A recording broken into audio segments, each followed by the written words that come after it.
Yes, हम लोगों ने अभी जो भी जानकारी दी वो केवल शैक्षिक और सामान्य उद्देश्य के लिए दी गई है। और शेयर बाजार में निवेश जोखिम के अधीन है, तो कोई भी निवेश निर्णय लेने से पहले आप अपने वित्तीय सलाहकार से जरूर परामर्श कर लें।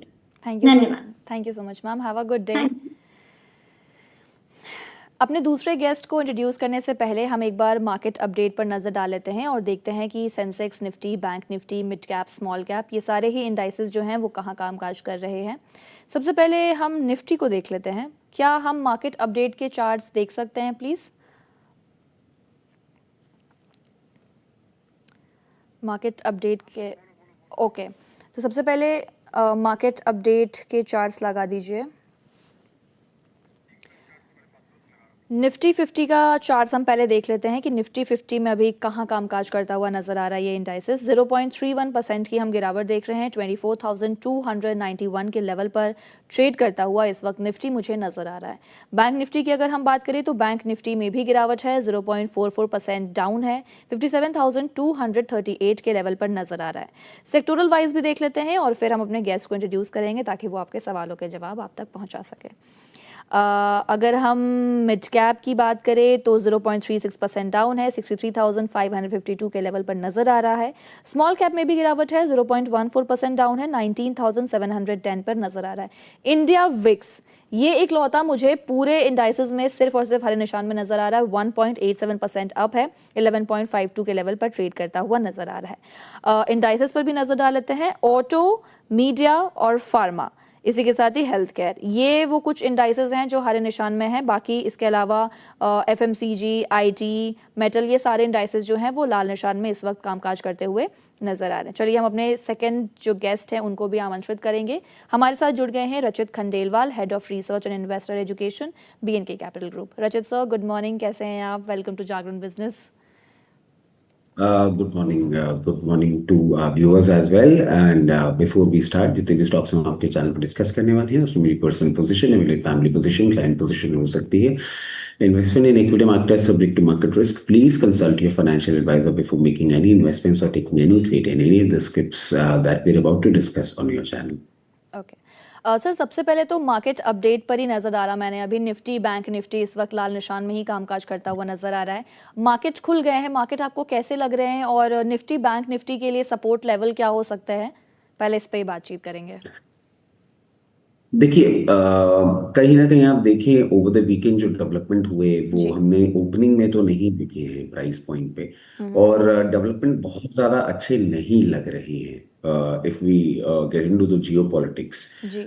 जिस तरीके से लेबनान में आपने देखा एक पूरा का पूरा कमोशन होता हुआ, इसराइल की तरफ से भी एक स्टेटमेंट आ गया है that if US allows we can reinitiate attacks on जी। ईरान।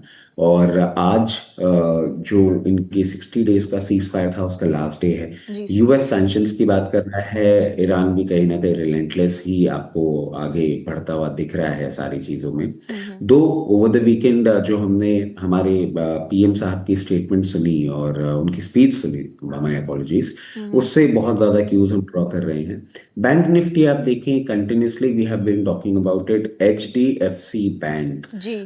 ये एक बहुत बड़ा कल्प्रिट है जो हमें बहुत ज्यादा सेंस ऑफ कंफर्ट नहीं दे रहा है। Any closing before below 724 levels we might see 668 to 680 levels. Bank nifty में थोड़ा कॉशियस अप्रोच रहेगा। 57,000 का एक बहुत स्ट्रॉन्ग सपोर्ट है, उसको एक बार वॉच करेंगे। आज कॉस्पी मार्केट नहीं है खुला हुआ, तो जी। जो हमें कंटिन्यूसली कॉन्ट्रा ट्रेड मिल रही थी आईटी इंडेक्स के लिए वो आज कहीं ना कहीं मिसिंग है। और आईटी इंडेक्स भी आप देखें हाई लेवल से एक प्रॉफिट टेकिंग मोड पे ही है। बहुत स्ट्रॉन्ग सपोर्ट है 30,600, पहले 3150 का था जिसको इसने कहीं ना कहीं ब्रीच किया है।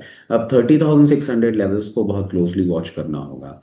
अगर उससे बाउंस बैक देखने को मिलता है तो वापस से ये अपना मोमेंटम रीगेन करेगा। आज के लिए निफ्टी में जो एक इम्पॉर्टेंट क्रूशियल लेवल है 24,200, उसके ऊपर हमें मेंटेन करना चाहिए और वापस एक बाउंस बैक मूव आ सकता है इस वीक में, जो कि आपको 24,450 से 500 लेवल्स तक लेके चला जाए। Okay sir.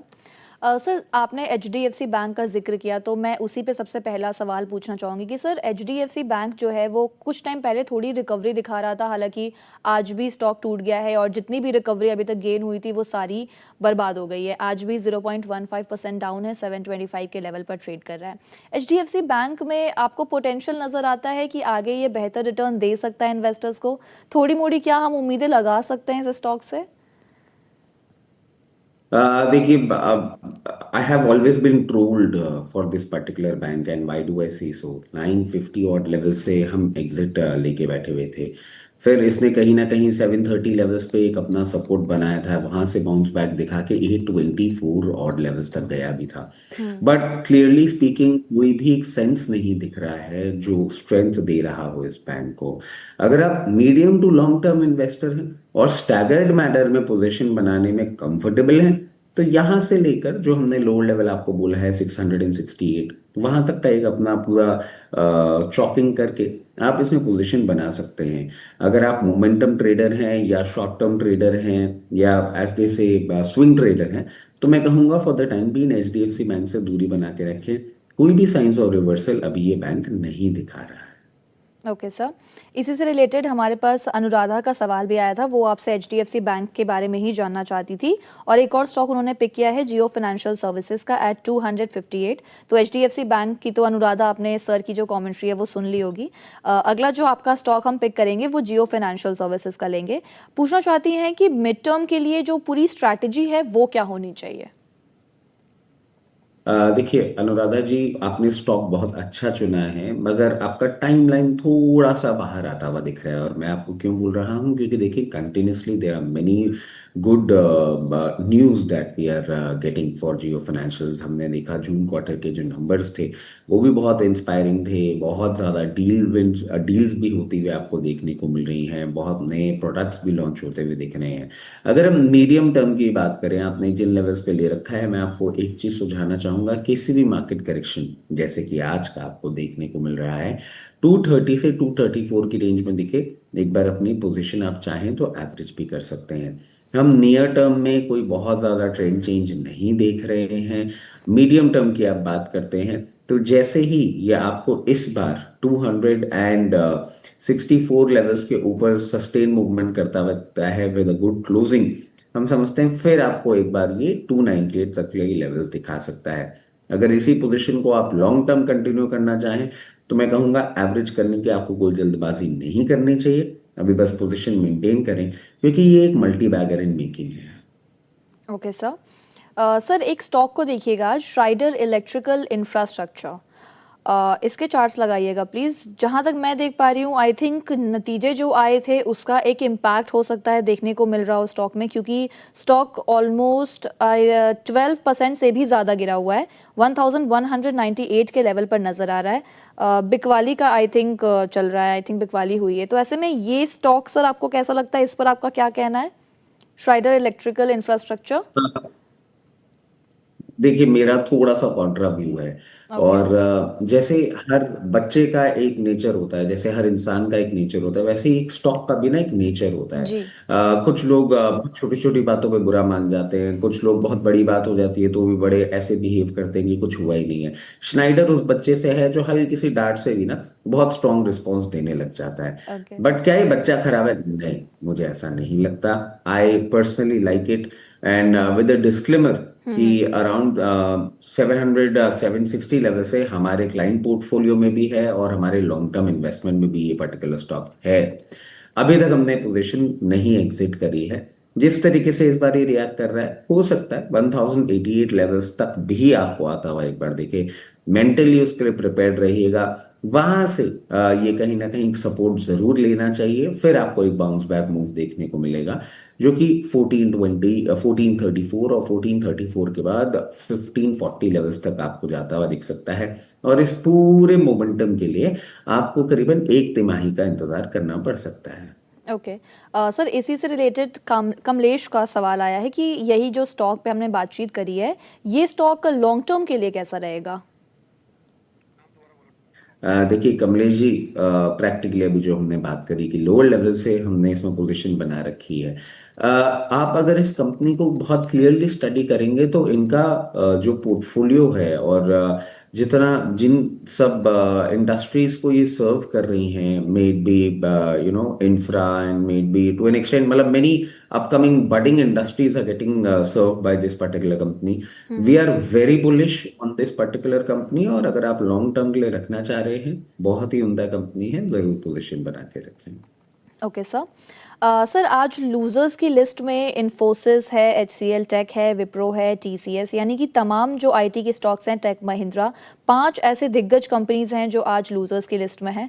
ऐसे में सर निफ्टी IT पर, इंडेक्स पर आपका क्या पॉइंट ऑफ व्यू है, और ये पांचों स्टॉक्स जो हैं इनमें आपको कौन सा स्टॉक है जो अच्छा लगता है, लॉन्ग टर्म के लिए आप कौन सा स्टॉक प्रेफर करना चाहेंगे, और पूरी इन्वेस्टमेंट स्ट्रैटेजी जो है वो आपकी IT पर क्या है? देखिए आई वेरी क्लियरली रिमेम्बर, एक बार आपके साथ ही शो कर रहे थे जी और आईटी जी सर, इंडेक्स मुझे कहीं ना याद है। कहीं 27,000 पे चल रहा था, जी और the entire world was going against IT, we were quite comfortable. जी। और उसके पीछे का एक सिंपल स्टोरी अगर आप समझे ना, मतलब आप इसको ऐसे देखें कि before you understand the levels you need to understand the industry first. Hmm. Levels will eventually अब मैं फॉलो बोलता हूँ तो मुझे वो बस मीम याद आ जाता है रवि किशन जी का कि नेम एंड मनी फॉलोज, वो वाली सिचुएशन है। जी। But when we talk about fundamentals, तो fundamentals you need to study first, hmm. Eventually the price point will follow. देखिए आईटी के लिए अभी भी हमने बात कही कि हाई लेवल से करेक्शन आना लाजमी भी है। आप देखें जिस तरीके से एक मोमेंटम इसने किया है, but not to forget 37,000 odd level से ये इंडेक्स करेक्ट होता हुआ आया है। तो ये सिर्फ छोटे से एब्रेशंस हैं, और अगर आपकी आईटी लोअर लेवल से आपने रैली मिस कर दी है, these are some of the price points जिन पे आपको जरूर अपनी पोजीशन बनानी चाहिए अगर आप medium to long term investment strategy में बिलीव करते हैं तो। And in all of them Infosys, TCS और इसके साथ साथ HCL टेक्नोलॉजीज, ये टॉप रनर्स हमारे रहेंगे। उसके बाद मिड कैप आईटी में आप देखें तो कोफोर्ज, परसिस्टेंट, इन पे भी आप एक बार फोकस कर सकते हैं अपने लेवल्स और कंफर्ट के हिसाब से। Medium to long term approach अगर आप रखते हैं तो ये कुछ 4-5 स्टॉक्स हैं जिन पे आप फोकस कर सकते हैं। Okay sir. अगला जो हम सवाल पिक करेंगे वो हम लेंगे प्रदीप यादव का। जानना चाहते हैं कि लिखा है I want to buy 10 stocks of UltraTech cement at ₹11,800, तो शुड आई होल्ड इट और बुक अ लॉस, क्या करना चाहिए? समझा नहीं, you want to buy I या want to you buy, already have it? लिखा है I want to buy 10 stocks of UltraTech cement at rupees, लिखा है 11,800, तो क्या मैं होल्ड करूं या फिर मैं प्रॉफिट बुक कर लूं? ये टाइपिंग एरर है, हाँ मुझे भी लग रहा है। क्योंकि अभी तो ये चल रही है। हाँ 11,600 लेवल्स तो चल ही रहा है, सो हाँ मतलब ये टाइपिंग एरर इन्होंने कर दी है, बट दैट डजंट मैटर। हाँ। हम अगला, कंटेक्स्ट समझते हैं। जी जी सर, हाँ मैं वही बोलने वाली थी। तो देखिए अभी से हमको कुछ भी नहीं करना चाहिए। इतना बड़ा शेयर है, 200 रुपये नीचे आया है, पोटेंसी बहुत है, और आप देखिए नंबर्स ठीक थे, कोई प्रॉब्लम नहीं देखने को मिली थी, बट हाँ ऑपरेटिंग मार्जिन्स थोड़े से कूल ऑफ होते हुए दिखे थे। इस कारण से आपको मोमेंटम देखने को मिला है। हो सकता है आने वाले दिनों में एक बार आपको ये 11,200 लेवल तक भी दिखा दे। मीडियम टर्म अप्रोच के साथ रहिएगा इस पर्टिकुलर काउंटर पे। ये जैसे ही आपको लोअर लेवल से बाउंस बैक दिखाएगा 12,200 के ऊपर सस्टेन मूवमेंट करने के बाद कंफर्टेबली आपको ये 12,800 तक के लेवल दिखा सकता है। बहुत नियर टर्म में आराम से पोजीशन बना के रखें कंपनी में। सर इन्होंने आपके लिए एक कमेंट भी ऐड किया है, पूछ रहे हैं कि सर आपकी तबीयत कैसी है, अब आप कैसे हो? प्रदीप ने एक्चुअली हाँ थोड़ा सा प्रॉब्लम है, मतलब वो आई बिलीव जो भी रेगुलर व्यूअर्स हैं वो सेंस कर पा रहे होंगे। जी। अब मुझे थोड़ा सा डर भी लग रहा है अपनी तबीयत को लेके, और इसके पीछे का मैं आपको कारण बताऊं। Since last night I have fever, और जितने मैंने सारे के सारे सुन लिए हैं अभी, एटलीस्ट NCR रीजन में जितने मैंने हमारे मीडिया के लोगों को बीमार होते हुए देखा है, मेरे अंदर थोड़ा सा वो डर है कि अगर वही वायरल से मैं हिट हुआ हूँ तो yes I am in trouble this time. Take care of your good health sir please. Okay, अगला जो हम सवाल पिक करेंगे वो हम रोहित का लेंगे। रोहित जानना चाहते हैं कि आईआरबी इंफ्रा एट 28 पर ले रखा है, इस पे आपका क्या पॉइंट ऑफ व्यू है। और इसी के साथ एक और सवाल ऐड करूंगी रेखा का। रेखा जानना चाहती हैं लेटेंट व्यू पर क्या आउटलुक बनता है सर का। तो पहले हम बात कर लेते हैं सर आईआरबी इंफ्रा पर। देखिए ये बहुत बड़ी प्रॉब्लम है और जैसा कि मैं बोलता हूँ ना, first I look into the fundamentals, then only I look into the stock. अगर ये रेगुलर व्यूअर हैं तो ये जानते हैं कि मैं इसमें 48 44 40 हर लेवल्स में मैंने आपको एग्जिट बोला है।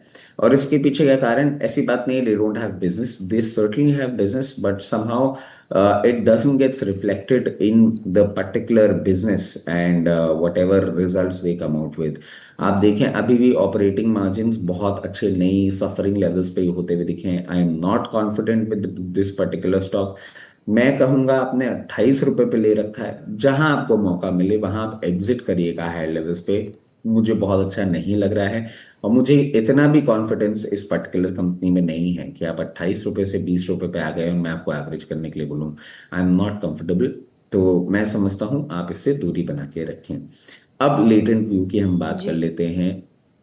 ये भी एक ऐसी फर्म है जो मल्टीपल अलग अलग बिजनेसेस में इन्वॉल्व है। जून क्वार्टर नंबर्स, रेवेन्यू इंप्रूव होता है देखा, प्रॉफिट मार्जिन्स इंप्रूव होते हुए देखे, बट कहीं ना कहीं प्रेशर हमने मार्जिन्स, ऑपरेटिंग मार्जिन्स में देखा है।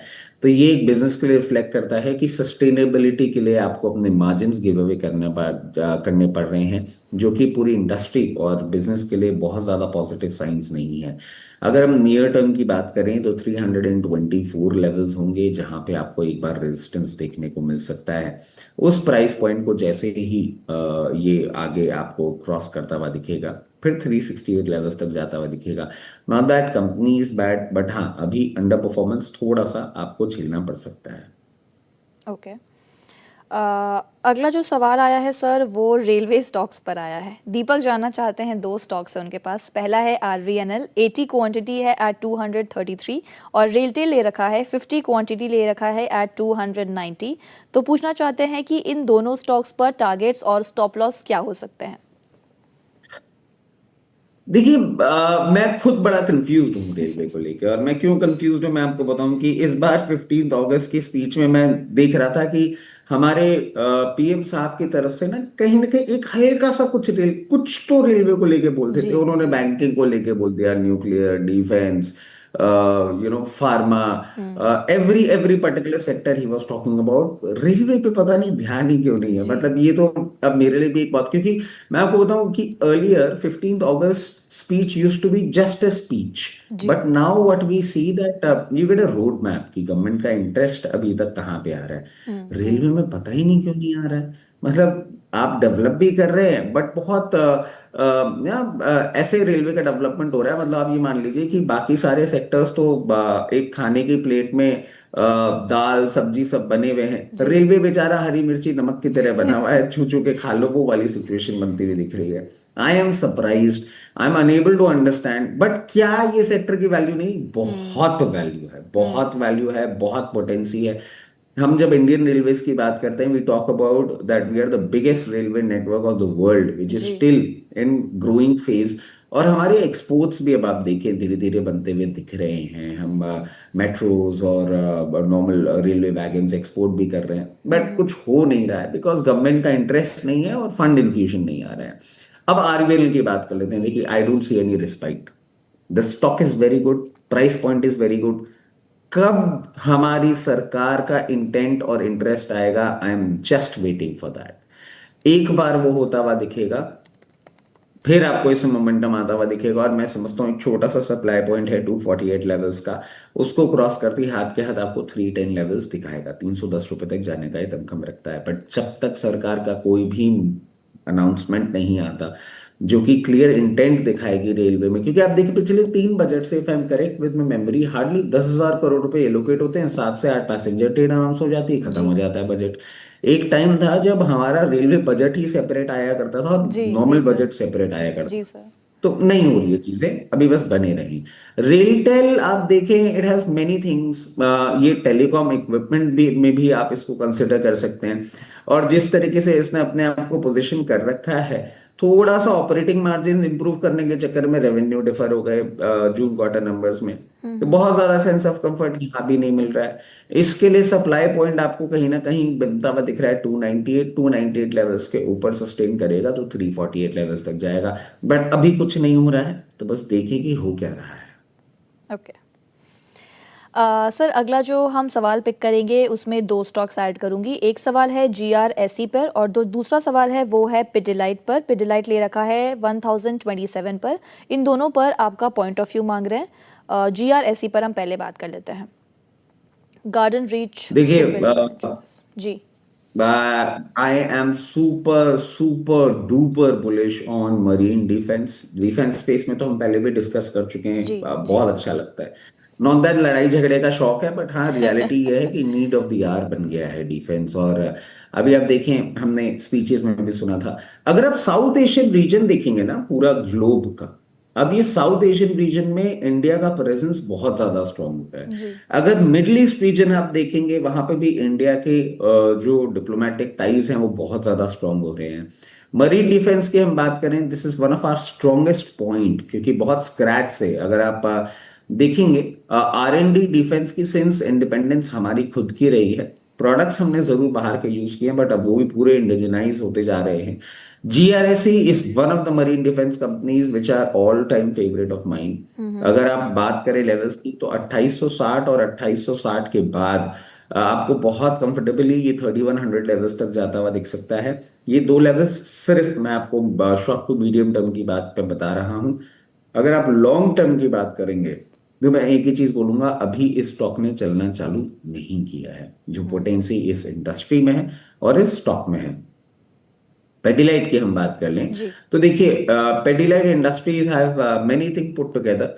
और हम ये भी देख रहे हैं कि केमिकल स्पेस में कहीं ना कहीं एक मोमेंटम आपको आता हुआ दिख रहा है। आप देखें, दो इसको हार्डकोर केमिकल में नहीं डालेंगे, बट डिराइव्ड प्रोडक्ट ही है केमिकल का। और जून क्वार्टर में नंबर्स भी इंस्पायरिंग होते हुए दिखे हैं, तो मैं समझता हूं पेडिलाइट में आपकी जो भी पोजीशन है बनाए रखें।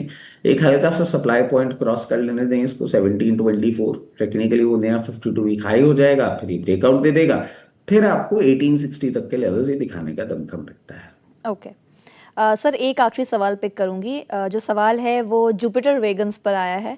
260 पे ले रखा है, 610 शेयर्स है उनके पास। पूछते हैं कि अब मैं क्या करूं।